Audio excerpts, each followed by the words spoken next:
Throughout the history of mankind, the divine messages are often shrouded in mystery.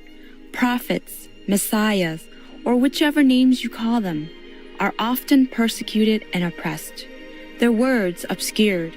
But how do we distinguish the true from the false?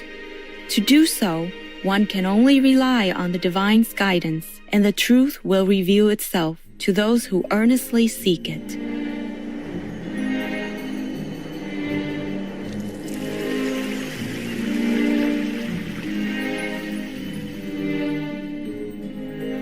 According to the Honorable Native American Chief Phil Lane Jr., enlightened masters have always been coming to bless our world, helping to move our human civilization forward to a freer, more inclusive and advanced state. So you see from the teachings of Abraham, their teachings about the family. And then Moses comes.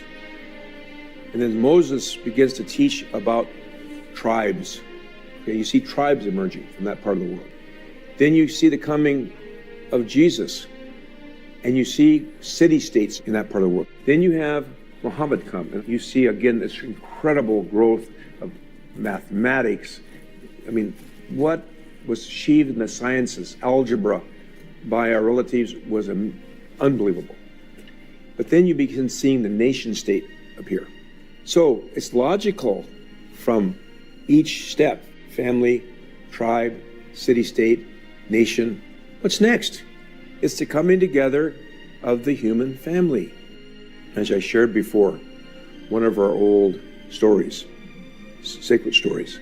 At the beginning of time, all members of our human family stood before the sacred tree, with its branches overshadowing the children of one father and one mother.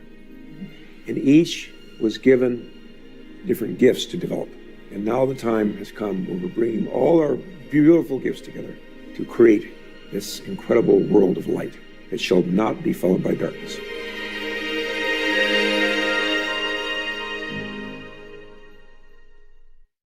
The gentle presence of each enlightened messenger has had a ripple effect that elevated our world in ways we may never fully perceive, and it is still true in our modern time.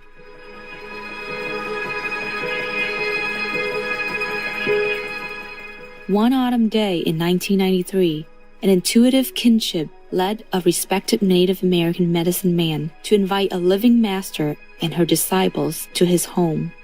The time together was brief, but impressions were deep amidst joyful exchanges, songs, and laughter. In an inspired moment, Thomas One Wolf expressed what enlightened masters meant to the Native American people in sharing his thoughts about Supreme Master Ching Hai.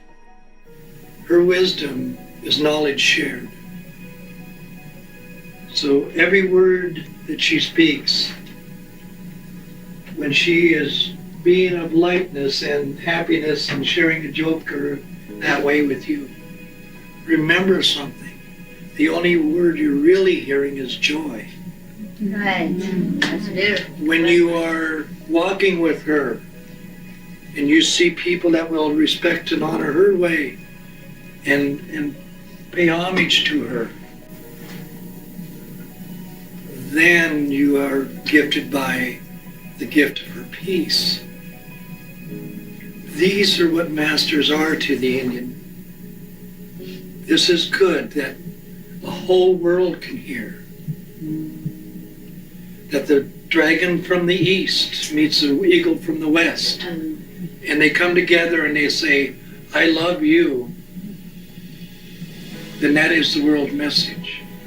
The masters have got the biggest job on the mother. They must share with the multitudes.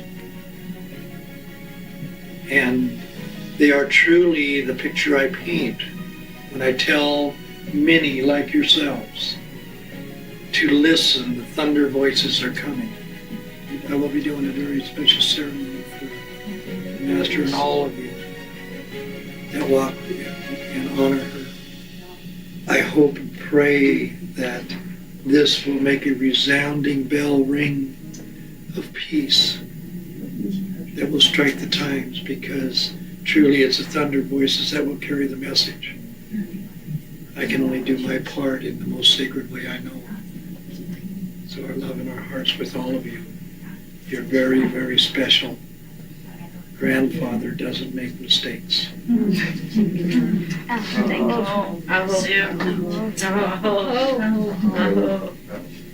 It's very, very special. The Indian people, they have preserved this kind of, sacred knowledge since thousands of years. And they pass it on one generation after another. And it's never diluted or polluted by the civilization, so-called civilization that we have now. So their tradition is one of the oldest, that's the most preserved. And I'm very happy to get to know the chief. We have taken time to come with us and to bless the people in this land. It's very good of you. Stay in your pure love. Many spiritual elders from different tribes during the mid-90s, they were having visions. They were told to share their prophecies with the world. The urgency of their message was to come together as one human family in order to take care of the Earth Mother. And the idea of the dragon of the East and the eagle of the West, like Thomas Wanwolf said, was important because there were alliances happening around the world, bringing the entire human family together as one. He told us about the World Vision Conference, and he wanted Supreme Master Ching Hai to come and be with the entire group where all of these world religions would come together and speak about the prophecies of the Native American people, and as regards to Mother Earth, that we really needed to come together as one human family, and that as one human family, we would help Mother Earth heal. Although she was unable to attend due to her travels for prior commitments, Master asked for a group of our association members to be her representatives, conveying her love, especially to the Native American people. Master said that she felt they had endured a lot of hardship over the years and wanted to bring them some comfort. She had asked that we come on her behalf to give her deep respect and love to the Native American people and to bring a message of hope for the future, that we may heal the wounds of the past and keep an eye toward a brighter future for all of us together. In 1997, Thomas was the tribal representative of the United Religions Initiative, an organization inspired by the United Nations 50th anniversary to bring together all faiths around the world. And he was to give the opening prayer at the second annual Congress. He turned to us with tears in his eyes and he said, Supreme Master has to give the prayer. Would you be able to ask her to send a prayer that I will speak on her behalf? And so she did send a beautiful prayer, and he ended up speaking that prayer to launch this initiative. And now there is a charter from all over the world, over 100 countries of interfaith leaders that are still working together. Right. And that was launched with Master's prayer. Yes.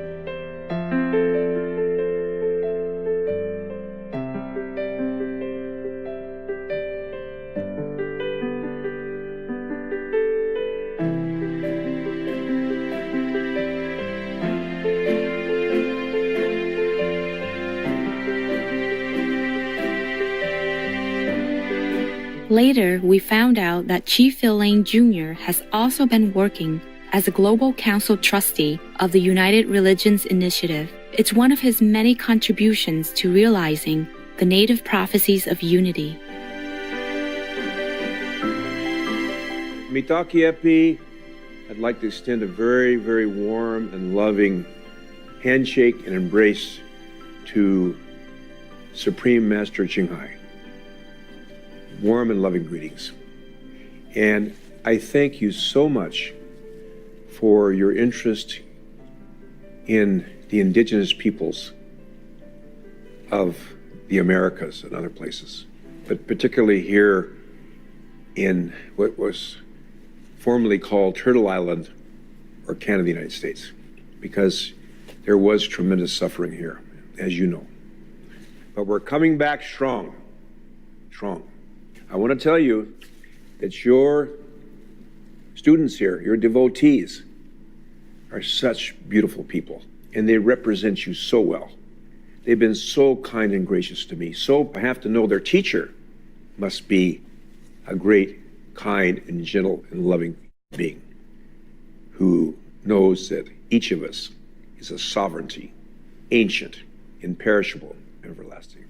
And so we just send our prayers and our love and pray so strongly that your work to bring about and to support, as we all are working together, to the understanding that we're one human family. And I'm going to go further than that.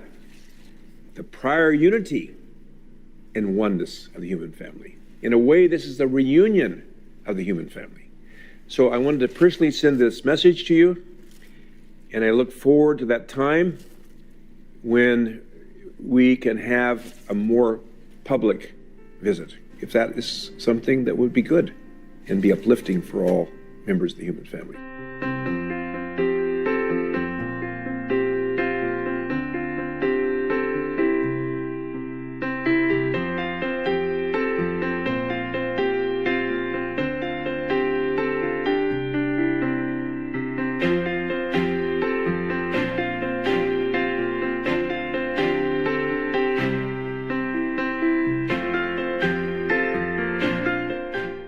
Aboriginal people 本来他们已经很自然了，很环保，他们都做得很好了。事实上，他们在自然里面生活，已经非常自在，非常自然。他们不会污染很多。不过当然，他们可以提醒别人啊，怎么做的？比方说保护动物啊，多保护环境啊，多保护水源啊，等等。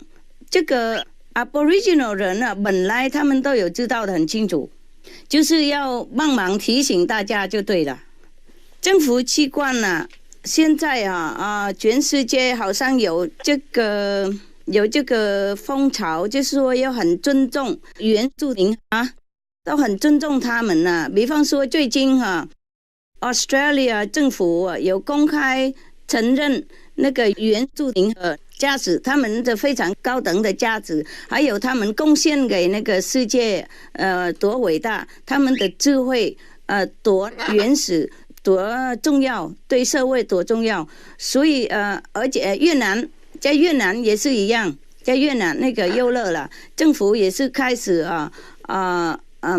拥护原住民，还有帮助他们很多，拥护他们经济方面、精神方面，而且非常尊重，有一些尊重的风潮已经起来了。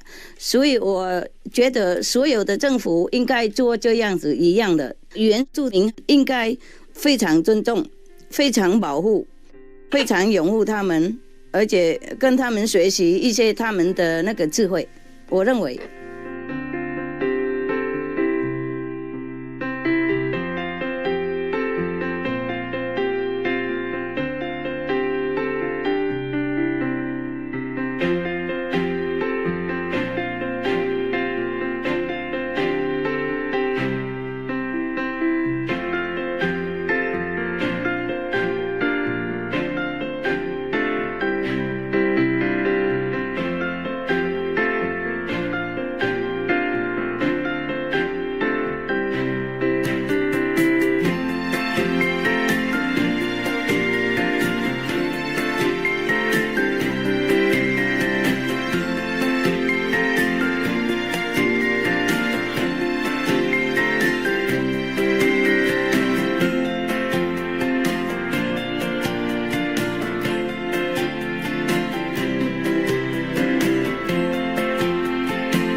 Our deep appreciation, Chief Phil Lane Jr., for your beautiful sharing of the sacred prophecies of the Native American people. May the Great Spirit continue to bless your noble endeavors to unite our human family and awaken us to the reality of the oneness of all beings and oneness with Mother Earth. We are grateful to all the Native American wise and loving elders, including Thomas One Wolf, who have helped to keep the precious prophecies through the ages and convey their important lessons to our world. Our heartfelt thankfulness goes to our most beloved Supreme Master Ching Hai for uplifting our world and embracing all its people. May the sacred circle of life thrive in harmony forever.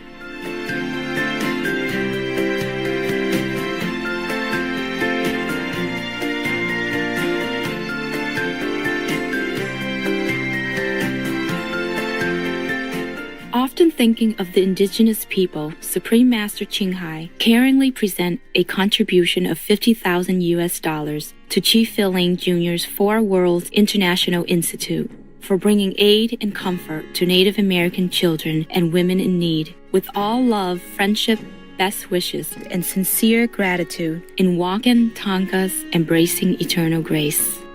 Previously also, she has requested repeatedly if she can help the Native Americans in some way, but months went by without reply. Finally, she was advised to donate to some organizations that help them. So recently, Supreme Master Ching Hai instructed also our concerned department to offer $50,000 for each of the following organizations: Crossing World Hopi Projects, the Southwest Indian Foundation, and Restoring Touch, to lovingly support them to care for the Native American indigenous people who are in need, with all love and prayers for their wellness, as well as spiritual upliftment in God's eternal grace. Supreme Master Ching Hai is deeply grateful to the beloved God for all the financial help, comfort, and support to the afflicted and needy and/or any good cause over the years, as a humble vessel for Here's compassion and love towards Here's precious children. Thank you, genuine viewers, for joining us today. Please join us again next week as we discover ancient Iranian prophecies about So Xian, the final savior of the earth.